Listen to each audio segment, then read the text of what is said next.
Our body is made up of trillions of cells. They all require energy to function. This energy is created within our cells, in the mitochondria. Here, food is converted into chemical energy called ATP. ATP is released by the mitochondria so cells can use it.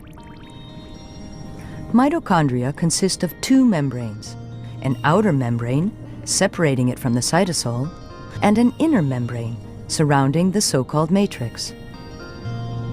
The area between these membranes is called the intermembrane space.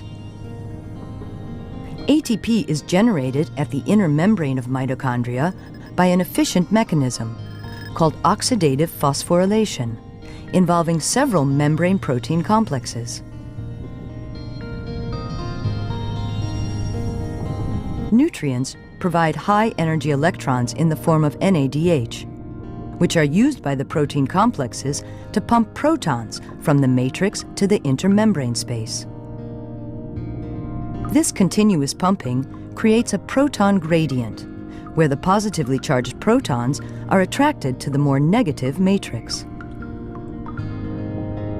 When the protons re-enter the matrix through the ATP synthase protein complex, they catalyze the production of ATP.